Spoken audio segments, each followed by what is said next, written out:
गोवंशाचं संरक्षण करावं हा संदेश देण्यासाठी म्हणून लातूरमध्ये रॅली काढण्यात आलेली आहे। मोठ्या संख्येनं कार्यकर्ते जे आहेत ते या रॅलीमध्ये सहभागी झाले आहेत। आपण त्यांच्याकडनं जाणून घेणार आहोत। मला सांगा, प्रामुख्यानं तुमची काय मागणी आहे आणि प्रशासनाकडे जे तुम्ही निवेदन दिलेलं आहे त्यामध्ये काय मागणी करण्यात आलेली आहे? गो सन्मान अभियान 2026 27 एप्रिल रोजी देशभरामध्ये 500पेक्षा जास्त तहसील कार्यालयामध्ये या अभियानांतर्गत तहसीलदारांना निवेदन देण्यात आलेलं आहे। आज त्याच अनुषंगाने लातूरमध्ये सुद्धा आम्ही हे निवेदन दिलेलं आहे। गोमातेला राष्ट्रीय मातेचा दर्जा मिळावा यासाठी लातूर शहरातून सर्व गोरक्षक, गोभक्त, संत महात्मे या रॅलीमध्ये सहभागी होते।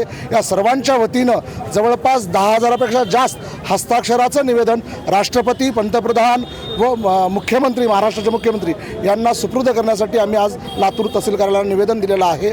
आमची प्रामुख्यानं एकच मागणी आहे, गोमातेला राष्ट्रीय मातेचा दर्जा मिळावा व महाराष्ट्रामध्ये गोवंश व गोहत्याबंदी कायदा आहे त्याची प्रभावी अंमलबजावणी व्हावी यासाठी आम्ही निवेदन दिलं। प्रभावीपणे अंमलबजावणी होते का गोवंश हत्या प्रवृत्तीबद्दल कायदा जो आहे? त्यासाठीच हा आंदोलन होतं की महाराष्ट्र शासनाने गोहत्याबंदी कायदा लागू केला आहे, पण त्याची प्रभावी अंमलबजावणी होत नाही। त्यासाठीच हे आंदोलन होतं जे पूर्ण भारतभर चालू आहे।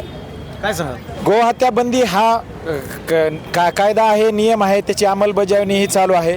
त्याचं तर आम्ही समर्थनच करतो, पण ते प्रॅक्टिकली फॉलोअप होत नाही। त्याच्यासाठी हे आपण रॅली घेतलेली आहे। आणि म्हणजे आपल्या मीडियाच्या थ्रू सर्व हिंदू बंधू भगिनींना सुद्धा एक विनंती राहील की गोमातेचं रक्षण करणं हे आपलं कर्तव्य नाही तर ती जबाबदारी आहे। गोवंश संरक्षणाचा संदेश देण्यासाठी म्हणून लातूरमध्ये रॅली काढण्यात आलेली आहे। महेंद्र जोंधळे, टीव्ही 9 मराठी, लातूर।